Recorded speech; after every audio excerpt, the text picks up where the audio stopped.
First opinion के नए अंक में आपका स्वागत है। दोस्तों, झारखंड को बने हुए करीब 24 साल हो चुके हैं। अगले साल 25 साल हो जाएगा, सिल्वर जुबली मनाया जाएगा।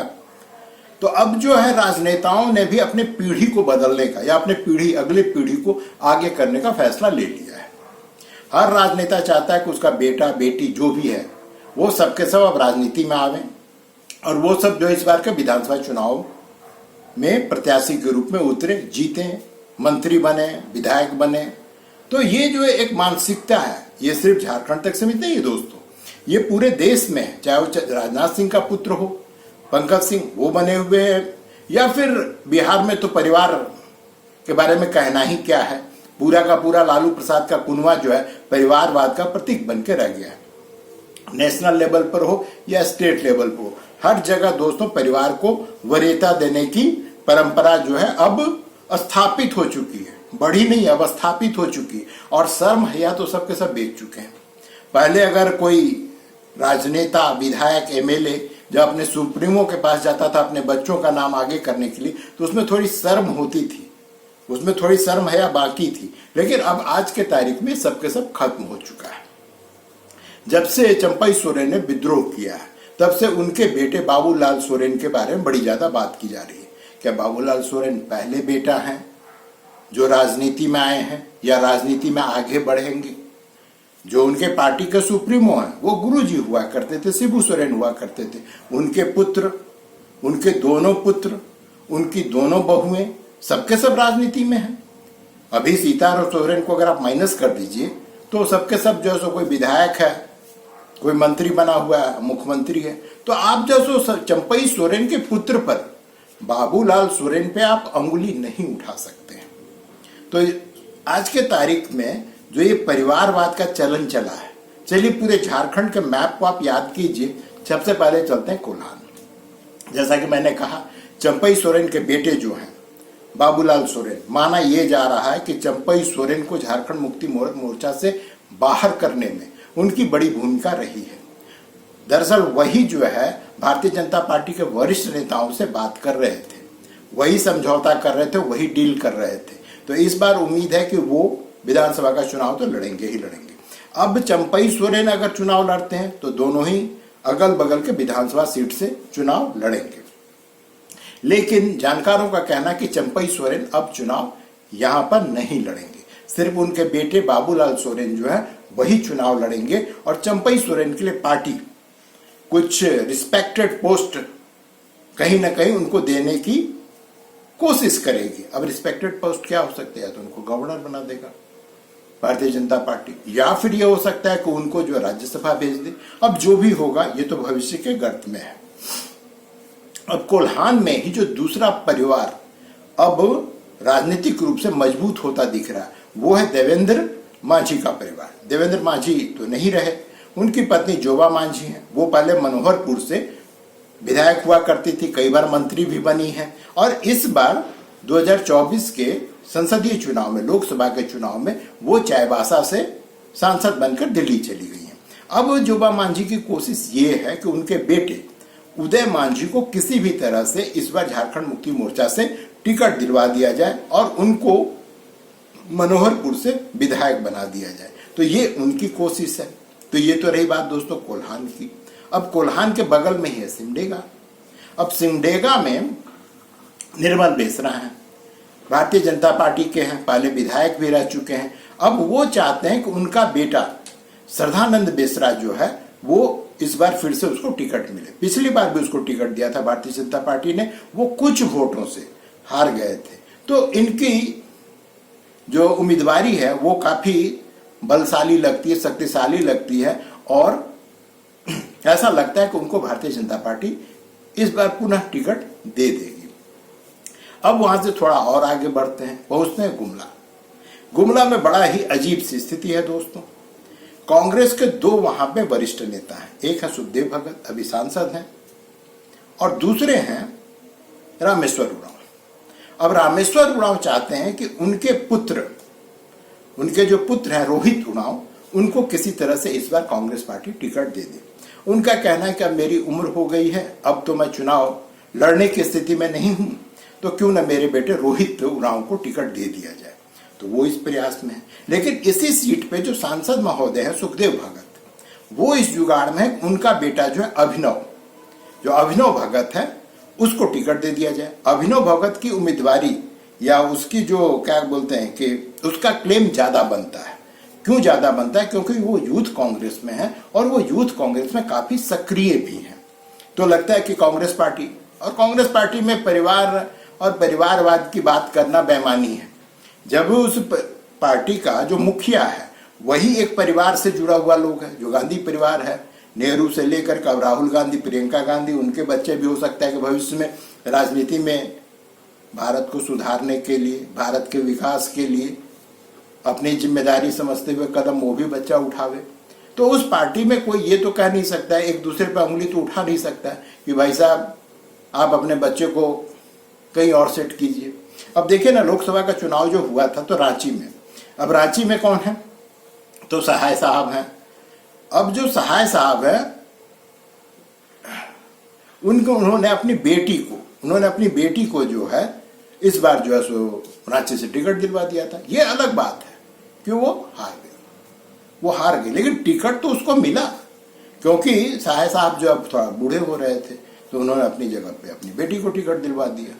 तो बात अभी हम कर रहे थे लोहरदगा की। अब लोहरदगा से भी थोड़ा आगे बढ़ते हैं, आगे नहीं थोड़ा पीछे जाते हैं। पलामू में भी स्थिति दोस्तों कमोबेश झारखंड के अन्य भागों की तरह ही है। यहाँ पर सबसे हॉट कैक अभी सीट जो बना हुआ है वो है विश्रामपुर से दो दिग्गज नेता हैं। एक है ददई दुबे या चंद्रशेखर दुबे। वो किसी भी तरह से चाह रहे हैं कि अपने बेटे अभय दुबे को इस बार टिकट दिलवा दें। उनके साथ भी वही कि भाई मेरी अब उम्र हो गई, तो वो चाहते हैं कि उनका बेटा किसी भी तरह से इस बार टिकट पा जाए कांग्रेस का। और उसी विश्रामपुर सीट से भारतीय जनता पार्टी के हैं रामचंद्र चंद्रवंशी। अब वो पहले स्वास्थ्य मंत्री भी रहे थे, भारतीय जनता पार्टी के ठीक ठाक नेता है। अब वो इस जुगाड़ में है कि किसी भी तरह से उनका जो बेटा है ईश्वर चंद्र चंद्रवंशी जो है उसको इस बार टिकट मिल जाए। अब देखिए क्या, ये तो बड़ा ही एक ही सीट पे एक तरफ भारतीय जनता पार्टी का नेता वो भी अपना बेटा को चाहता है कि उम्मीदवार बनावे भारतीय जनता पार्टी, दूसरी तरफ जो कांग्रेस के नेता वो भी यही चाह रहे हैं उनका बेटा किसी भी तरह से इस बार विश्रामपुर से टिकट पा जाए कांग्रेस का। तो ये तो रही यहाँ पे। अब थोड़ा सा और पीछे थोड़ा सा हुसैनाबाद। अब हुसैनाबाद की बड़ी अजीब स्थिति है, लेकिन यहाँ पे दोस्तों वन मैन शो है। जो कमलेश सिंह है वो एनसीपी के उम्मीदवार थे और एनसीपी के टिकट पर चुनाव जीते, बाद में फिर एनडीए में शामिल हो गए। अब वो जो है अपने बल पे चुनाव जीतते हैं, उनको किसी पार्टी के सहयोग की वो उम्मीद भी नहीं करते हैं। तो वो चाहते हैं कि इस बार उनका बेटा जो है कमलेश सिंह का बेटा सूर्या सिंह, वो चाहते हैं कि सूर्या सिंह किसी तरह से इस बार टिकट पा जाए। अब किससे टिकट पाए भाई? उनको तो किसी के पास टिकट मांगने जाने की जरूरत है नहीं, लेकिन चूंकि वो एनडीए फोल्ड में है तो उनको भारतीय जनता पार्टी से बात करनी पड़ेगी। हो सकता है भारतीय जनता पार्टी उनको कहे कि भाई आप अपने बेटे को शामिल करवा दीजिए भारतीय जनता पार्टी में, हम उसको टिकट दे देंगे। तो लगता है कि इनको भी टिकट मिल ही जाएगी। तो ये तो रही दोस्तों इधर की बात। अब थोड़ा चला जाए संथाल परगना में बड़ा, जैसा कि आपको पता ही है कि सीता सोरेन जो है झारखंड मुक्ति मोर्चा छोड़ करके अब भारतीय जनता पार्टी में आ गई है। पहले माने छोड़ने तक वो, जब वो अपने पद से त्यागपत्र दे रही थी झारखंड मुक्ति मोर्चा में, उस समय तक वो जामा की विधायक थी और वो लगातार विधायक बन रही थी सीता सोरेन। अब सीता सोरेन चाहती हैं कि जामा सीट से किसी भी तरह से उनकी बेटी जयश्री को, जो जयश्री सोरेन है, उसको टिकट वहां से मिल जाए। बाधा इसमें यह है कि पिछली बार सीता सोरेन के खिलाफ जो सुरेश मुर्मू चुनाव लड़े थे। अब सुरेश मुर्मू की स्थिति यह है कि वो उस समय दूसरे नंबर पर रहे थे। तो क्या भारतीय जनता पार्टी अपने पुराने कार्यकर्ता सुरेश मुर्मू को यह अनदेखी करके जयश्री सोरेन को टिकट दे देगी? क्योंकि सीता सोरेन चाह रही है कि जिस प्रकार से हेमंत सोरेन का परिवार राजनीति में सक्रिय है, उसी तरह से मेरा अर्थात दुर्गा सोरेन, उनकी पत्नी दुर्गा सोरेन तो स्वर्गीय हो चुके हैं, दिवंगत हो चुके हैं, तो उनके जो दोनों बच्चे, दो बेटियां हैं, उन दोनों के दोनों यहाँ पर झारखंड मुक्ति झारखंड की राजनीति में किसी तरह से सेट हो जाए। तो ये तो रही बात सीता सोरेन की। अब चूंकि वो राजनीतिक परिवार है तो उसका हक भी बनता है। बगल में स्टीफन मरांडी, वो भी बेचारे बूढ़े हो चुके हैं और वो काफी कभी झारखंड मुक्ति मोर्चा में थे, फिर कांग्रेस में गए, बीच में वो भारतीय जनता पार्टी में भी आ गए थे। तो अब जब उनकी उम्र हो चुकी है तो ये चाहते हैं कि उनकी बेटी जो है उपासना मरांडी, वो किसी तरह से इस बार कांग्रेस का टिकट पा जाए या झारखंड मुक्ति मोर्चा उसको टिकट दे दे, दोनों में से कोई भी दे दे, क्योंकि ये हर पार्टी में रहे हैं और इस बार जो है ये वहां से महेशपुर से चुनाव लड़ लें। अब देखिए क्या होता है। अब थोड़ा संथाल परगना छोड़कर थोड़ा और ऊपर आया जाए, हजारीबाग से पहले धनबाद की बात करते हैं। अब दुल्लू महतो जो है क्रांतिकारी नेता, भारतीय जनता पार्टी को इस बार सांसद बन गए। आपको पता ही है दोस्तों को, हमेशा धनबाद के बाघमारा सीट से चुनाव लड़ते थे। अब वो इस जुगत में है कि मैं तो सांसद बन गया, लेकिन वो बाघमारा जो विधानसभा उसको छोड़ना नहीं चाहते। उनसे बाघमारा से उनको कुछ विशेष प्रेम है, तो वो चाहते हैं कि किसी भी तरह से या तो उनकी पत्नी सावित्री देवी या जो उनका बेटा है प्रशांत कुमार को वहां से टिकट मिल जाए। अब भारतीय जनता पार्टी इस परिवारवाद को, दुल्लू महतो के परिवार को कितना बढ़ावेगी, ये तो आने वाले समय देखने की चीज होगी कि भारतीय जनता पार्टी के वहां पे और कार्यकर्ता हैं धनबाद के, वो इसको किस रूप में लेते हैं कि भाई दुल्लू महतो को आपने पहले विधायक बनाया, वो दूसरी पार्टी से आए हैं, वो मूलतः भारतीय जनता पार्टी के वो नेता नहीं रहे हैं। तो इस बार वो पहले भारतीय जनता पार्टी के टिकट से विधायक बने, अब सांसद बन गए। अब वो चाहते हैं कि उनका बेटा या उनकी पत्नी भी विधायक बन जाए। अब देखिए क्या होता है। थोड़ा सा और थोड़ा बगल में ही है, ये ज्यादा दूर नहीं, हजारीबाग जो है, हजारीबाग का बरही। अब यहाँ पे उमाशंकर अकेला है साहब। अब उमाशंकर अकेला जो है वो कांग्रेस के काफी, उनको मंत्री नहीं बनाया, लेकिन वो काफी प्रभावशाली अच्छे वक्ता हैं और वो प्रभावशाली नेता है। तो बरही विधानसभा सीट से वो चाहते हैं कि इस बार उनका बेटा किसी भी तरह से टिकट पा जाए और यहां से विधायक बन जाए। वो इस जुगत में जो है ऊपर से नीचे तक, हाईकमान से लेकर के नीचे हाईकमान तक सब जगह कांग्रेस में फरियादी की भूमिका में है। और संभवतः अगर वो खुद चुनाव ना लड़ना चाहे तो संभवतः उनको टिकट मिल भी जाएगी। अब देखिए भविष्य में क्या होता है। तो ये तो रही बात दोस्तों बड़े बड़े नेताओं की। सिंदरी छूट गया। सिंदरी में थोड़ा स्थिति बड़ा अजीब सी है। वहां के जो विधायक हैं, भारतीय जनता पार्टी के विधायक हैं, वो 3 साल से वो बिस्तर पकड़े हुए हैं बीमारी के कारण।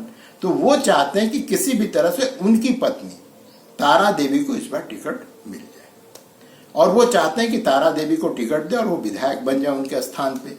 अब देखिए क्या होता है। लेकिन इनके केस पर जो भारतीय जनता पार्टी को विचार अवश्य करना चाहिए।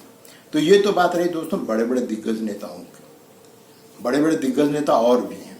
बंधु तिर्की हैं, कार्यकारी अध्यक्ष थे, पता नहीं अभी कांग्रेस में उनकी स्थिति क्या है। वो पहले ही अपनी बेटी शिल्पा नेहा तिर्की को सेट कर चुके हैं और इस बार भी उसको टिकट मिलना 100% तय है। उसी तरह से जो योगेंद्र साहू हैं, वो पहले खुद थे विधायक, फिर वो फंस गए किसी चीज में, उस पर बाद में कई बात किया जाएगा। तो उनकी बेटी अंबा प्रसाद अभी विधायक हैं। और इस बार मजेदार चीज है कि बाप बेटी दोनों ने ही टिकट के लिए जो आवेदन किया है। तो ये भी एक रंग है। जो अभी हम लोगों ने बातें की दोस्तों, ये सिर्फ कयास है।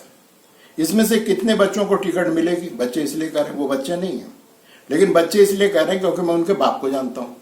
उनके बाप को हम लोग नेता के रूप में जानते हैं। तो जो उनके बच्चे होंगे उनको बच्चे ही करना पड़ेगा, बेटा बेटी जो भी है। इसमें से कितने को टिकट मिलेगी या कितने को नहीं मिलेगी, या कुछ लोग जिनका मैं अभी तक नाम ही नहीं लिया हूं। इंदर सिंह नामधारी हैं, झारखंड के पहले विधानसभा के अध्यक्ष हैं। अब उनका बेटा जो दिलीप सिंह नामधारी जो है, वो पिछली बार भी डाल्टनगंज से चुनाव लड़ा था, हार गया। अब नामधारी जी भी तो जुगाड़ में होंगे कि हमको भैया भारतीय जनता पार्टी डाल्टनगंज से टिकट दे दो। अब उनको टिकट मिलती है या नहीं मिलती है, अभी तो कुछ भी कहना मुश्किल है। इसी तरह से दोस्तों बहुत सारे जो नेता 70-75 तक पहुंच चुके हैं, जिनकी उम्र 70-75 की हो चुकी है, वो सबके सब कोई अपने बेटा के जुगाड़ में, कोई अपने बेटी के जुगाड़ में, कुछ तो उसके आगे के पीढ़ी पोता पोती तक के जुगाड़ में है कि भैया किसी तरह से टिकट मिल जाए और इस बार जो है दामोदर पार ही हो जाए। क्योंकि अब आज के तारीख में दोस्तों जो ये राजनीति है ये कोई समाज सेवा, राष्ट्र सेवा, राज्य सेवा के लिए नहीं है। ये सिर्फ और सिर्फ अपनी व्यक्तिगत जो सेवा है उसके लिए है। अगर इनको ये पता चल जाए कि इनको बिना कोई कार्य किए, वैसे भी कोई कार्य तो करते नहीं है विधायक वगैरह, अगर कर रहे होते तो 75-80 साल के बाद, देश आजादी के बाद अब तक देश की यही स्थिति होती। जो झारखंड का निर्माण हुआ था तब बड़े बड़े सपने देखे गए थे कि बस झारखंड में अब दूध की गंगा बहेगी, दूध की नदियां बहेगी, शहद का गंगा बहेगा। क्या हुआ 24 साल में? क्या हुआ 24 साल में? क्या इसकी स्थिति में 1% भी सुधार हुआ? तो ये सिर्फ और सिर्फ अपनी नेतागिरी चमकाने के लिए ऐसा लगता है क्योंकि इसको झारखंड बनाने के पीछे कहीं ना कहीं आदिवासी संस्कृति, भाषा, इन सब का योगदान था कि भाई बाहरियों के कारण जो है झारखंडी आदिवासी भाषा संस्कृति जो है वो कहीं ना कहीं उस पर आघात लग रहा है। लेकिन कुछ भी बदलाव अगर आप देखें, आपने कुछ भी बदलाव देखा है? कोई बदलाव नहीं आ रहा है। ये नेता सिर्फ और सिर्फ दिखाने के लिए आपको बताते भाई मैं ये काम कर रहा हूँ, ये काम कर रहा हूँ। इनको इससे कोई मतलब नहीं, इनको अपने परिवार, अपनी व्यक्तिगत स्वार्थ से मतलब है। और इसीलिए ये जो भी ड्रामा वगैरह कभी कभी किया करते हैं वो सबके सब सिर्फ और सिर्फ कि अगले चुनाव, अब तो चुनाव आ ही चुका है, माथे पर है चुनाव, तो अगले चुनाव किस प्रकार से जीतें उसके लिए दोस्तों ये सब सिर्फ ड्रामा करते हैं। अन्यथा इनको झारखंड के लोगों से कोई लेना देना नहीं है। आपका क्या विचार है इस पर? आपको लगता है कि आपका नेता जो है वो आपके लिए कुछ कर रहा है या आपके लिए कुछ करेगा? वो किसी भी पार्टी का हो, मैं किसी एक पार्टी की बात नहीं कर रहा हूं। हर पार्टी के नेताओं का जो असली कैरेक्टर है वो यही है। अगर आपको लगे कि मेरी बात गलत है तो कमेंट बॉक्स में जरूर कमेंट कीजिएगा दोस्तों, और बताइएगा कि आपको आपके नेता से कौन सा लाभ प्राप्त हो रहा है या आपके जीवन में कौन सा बदलाव आ रहा है किसी राजनेता के कारण। तो आज के लिए बस दोस्तों इतना ही। सब्सक्राइब कर लिया करो यार, और दोस्तों के साथ शेयर करो, और कमेंट तो करो ही करो। तो आज के लिए दोस्तों आज्ञा दीजिए, मिलते हैं अगले अंक में, तब तक के लिए नमस्कार।